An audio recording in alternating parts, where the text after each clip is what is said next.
What is going on, all you Pokemon collecting maniacs out there? This is Ryan, the Pika Pika Papa, and for every single month in 2023 and 2024, we did a video called the Top 10 Pokemon Singles. And the way we got those singles was TCGplayer. They would send us a list at the end of every month, and what it was is a list of the cards that sold with the highest degree of velocity on their website from the previous month. So we used that to figure out the cards that were the hottest in the previous month, and we talked about them. And we didn't just talk about the cards, right? We would also have a graph with represented, the booster box that it came from, or if it didn't come from a booster box, the Pokemon Center exclusive ETB. I also had this star system where I would put yellow stars, which indicated how many consecutive months a card had been on the list. And then we did some backdating, right? Like we went back and said, okay, cards that have been on this list 3 or more times over the last 24 months have this outsized growth rate versus cards that only make it on the list 1 or 2 times. So then I started to say, okay, this card's a 3+ hero, or this is a brand new card in the 3+ hero month. So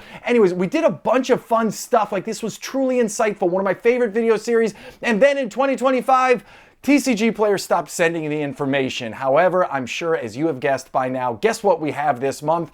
We have the top 10 singles from TCGplayer for the month of March, and I literally couldn't be more excited. Now, not only am I excited about the cards we're going to talk about today, but when I looked at the list, like I said, it's the top 100 cards. When I looked at the top 10 cards, they were all Scarlet and Violet. So then I thought, I'm starting to feel the market turning a little bit. I think there's going to be some really exciting opportunity in Sword and Shield as well. So today we're going to talk about the top 10 cards in the Scarlet and Violet era. Of course, on Sunday, we're going to do our Movers and Shakers video, which, spoiler alert, is going to be a ton of fun this week. And then on Monday, we're going to look at the top 10 Sword and Shield cards that sold with the highest degree of velocity on TCGplayer last month. I promise you that list is fantastic as well. I'm pumped to have this video series out, and I really hope TCGplayer keeps sharing it with us. So listen, with that out of the way, I got to give my selfish plug as I always do. Listen, if you get into this video, if you're having fun, if you find value in it, hit that subscribe button or give us a thumbs up. Obviously, we've been doing this for a long time. We always try and bring the funk when we do videos like this.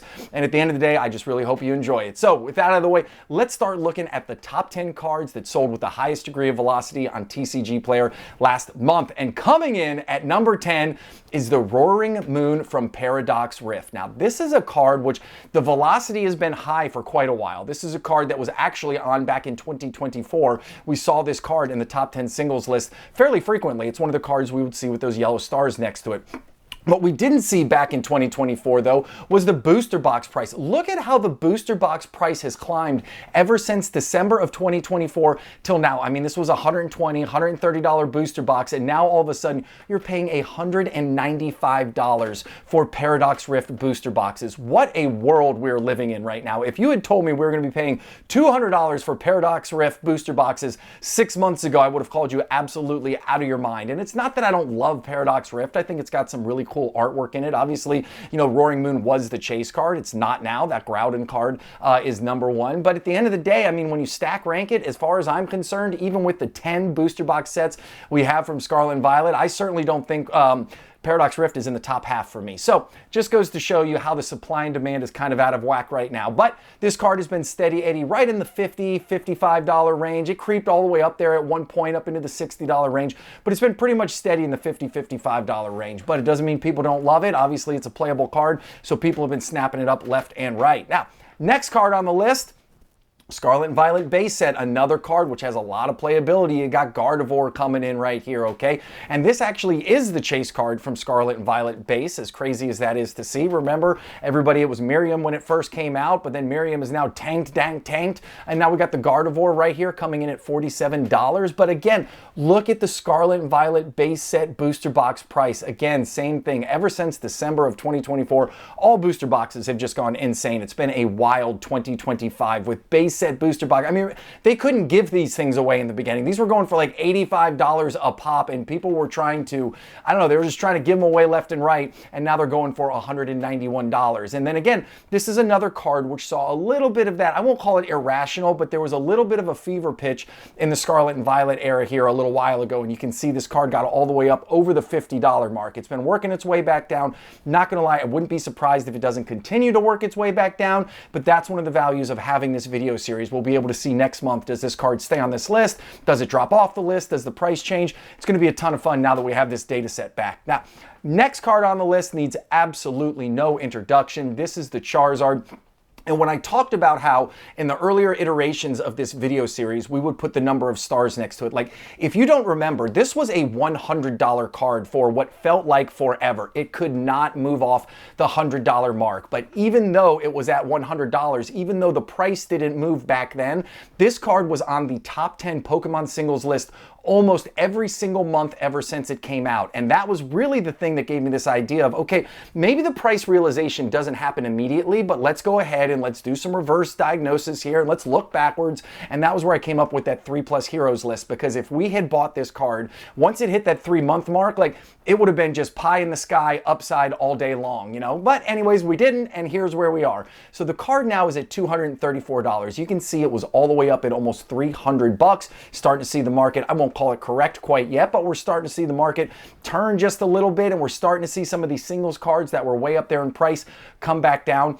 The other thing, we talk about pull rates a lot here on this channel, so a very important thing to note about this Charizard is the pull rate on this Charizard is actually pretty darn good when you think about, you know, the Sunbreon, and when you think about, you know, the Magikarp, and when you think about the Pikachu EX, and when you think about Greninja, when you think about all of the other chase cards here in the Scarlet and Violet era, out of all of them, this one has the absolute highest pull rate. However, it also has the worst gem rate. Only the Magikarp is worse than that. So something to consider here. I think there's been like 14,000 of these that have already been sent to PSA for grading, but only 31% have received that coveted PSA 10 gem mint grade. So speaking of this card coming down in price, look at the Pokemon Center exclusive Elite Trainer boxes, almost at $500. I don't even know what to say. Again, Pokemon Center exclusive Elite Trainer boxes have totally taken on a life of their own, but when 151 first came out, you know, those Pokemon Center exclusive Elite Trainer boxes were in stock for quite a while. You did not have to do, there was no queues, there was no knife fighting over them. Like, if you wanted one, you had a very, very, very good chance of getting it. The only reason you wouldn't get it is if you fell asleep for a week. However, times have changed, and it's incredible to see that Elite Trainer box all the way up at almost $500 a pop.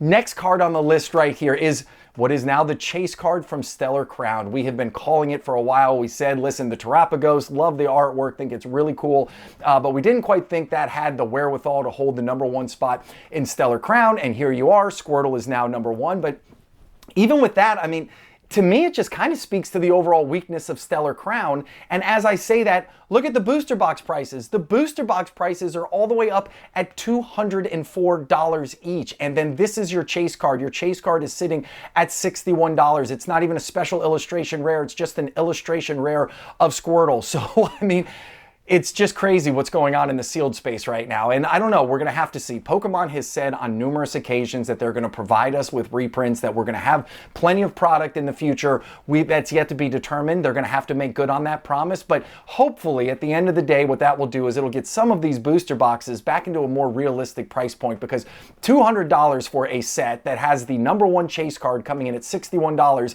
and it's just an illustration rare, I don't know, it just doesn't make a whole lot of sense to me. I'm not going to beat that up anymore, because guess what? The very next one on this list is the Bulbasaur from Stellar Crown. Now, the Bulbasaur and the Terapagos, they're kind of going back and forth, fighting for that #2 spot. Right now, the Terapagos is there in #2. But again, this is a #1, another card. It spiked really, really high, all the way up to like 65, 70 bucks. And it's been working its way back down. It's back in the $55 range. Just an illustration rare, again, not a special illustration, anything like that. Yes, I think the artwork is really cool. Yes, I think the card is super adorable, but it's just going to be interesting to see how the market favors this card in the long run. And again, booster boxes at $204 each. My goodness, that's wild. Next card on the list is from the set that absolutely needs no introduction. We already talked about the Charizard. Now we're going to talk about the Alakazam. And, you know, as we get further and further away from the release date of 151, obviously the odds of reprints continue to drop lower and lower. We had Blooming Waters that came out. You know, that was a new product that pumped a whole lot of 151 into the system. Those restocks are becoming fewer and fewer and farther in between. I know GameStop just had a little bit one, but as we start getting closer and closer to September of 2025, which is that 2-year mark for 151, it will be interesting to see what happens with prices. As you can see, this card from a price perspective was working its way up very aggressively over the last year. With the broader market, it's starting to come down a little bit. It's down below $50. 151 is such a special set. It brought so many people back to the hobby. The artwork is amazing. Obviously, anytime you feature the original 151 Pokemon, it is going to be highly coveted, but this could be one of the most popular sets of all time. I mean, that's not an exaggeration to say that. So it will be interesting to see what these cards do. And remember, as we talk about them, because we got a couple more 151 cards coming up, remember how bad the gem rate is. Like, that's going to keep your PSA 10 population low, which in the past has also helped rise not only PSA 10 prices, but also help keep those raw card prices high as well. So next card, another one from 151, the Venusaur right here. Again, a little bit of a choppy price point. This card has really tried. It's tried to get over the $90 mark. I still think at some point this is going to be a $100 card. I just feel like it has to be. I feel like there's got to be more $100 cards in this wildly popular low gem rate set than just the Charizard. And I think this one, you know, kind of has the popularity and the artwork and the ability to get there. But every time it tried to test that $90 plus range, it just kept getting beat back down. Now, it is down at $67. This is the same price point that you would have been paying back in October of 2024. So if you're thinking about making a play, I don't know how much further it's going to go down, but this could be the time to get an amazing card, again, at a price that you would have been paying back in October of 2024. Staying on that same track, we have the Zapdos card right here, one of my favorite Pokemon of all time. And you'll see that the drop in this card is much less severe. But remember, the jumping off point was much less high. So when you think about this as well, this one really is following almost the exact same path that we saw in the Alakazam. So all of these cards that we're talking about right here, again, were cards that were featured 3 or more times in 2024. I mean, 151 just owned this top 10 Pokemon singles list there for a while. So when we think about the amount of volume, the amount of interest, the amount of collectability in these cards that have been exhibited ever since it came out, I mean, it truly could be second to none. I can't say enough big things about 151, and I just can't say enough how much I think this set is going to age like fine wine far into the future. So the next one right here, and this is my big pick right here. This is the one. This is going to be a $100 card. I don't care. Like, I will absolutely say it. I don't like to make predictions. I very rarely say it, but this will absolutely be a $100 plus card. The artwork is too awesome. You know, the evolution line is too great with Squirtle, you know, and Wartortle on there. Like, everything about this card, it's going to be there. Now, it's at $75 right now, which is nothing to shake a fist at. I'm not saying that's cheap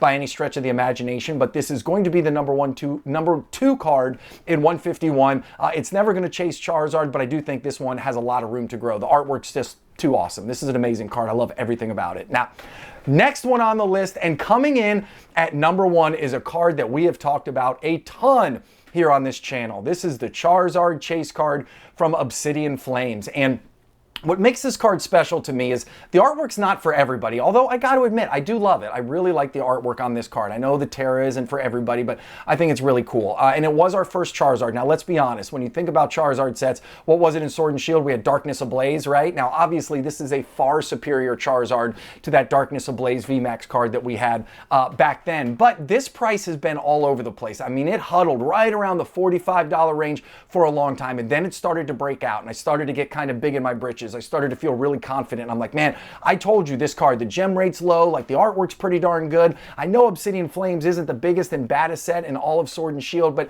it's got enough in it to keep it relevant. And then it subsequently started to come back down, and of course I shut my mouth. But coming in at $61, again, you're paying like a $10, $15 premium compared to where this card was a year ago. Obsidian Flames was like the second set that came out in the Scarlet and Violet era. I know that they said that we're going to maybe see some more of this product in the future, but again, this is a set that we might not see a ton of. So as these sets get older and older, I think it's going to be really interesting, especially in these really low PSA 10 pop cards like this one. I think it's going to be really interesting to see what happens with the singles cards. None of these I expect to pop overnight. Like, I fully expect us to continue to see downward pressure on Pokemon card prices here for a little while. Hard stop. It's going to happen. I'm not thinking about the now. I'm not thinking about the 3 months or the 6 months, to be honest with you. I'm thinking about what these cards are going to do in the next 2, 3, 5 years. And I think this one is one of the ones that could have a very bright future. So that's it. Those are the top 10 Pokemon singles. I'm so excited the series is back. I can't wait to share with you the Sword and Shield list on Monday. I hope you enjoyed the video. I hope you have an epic one, and I'll be talking to you soon. Thanks, everybody. See you. Bye.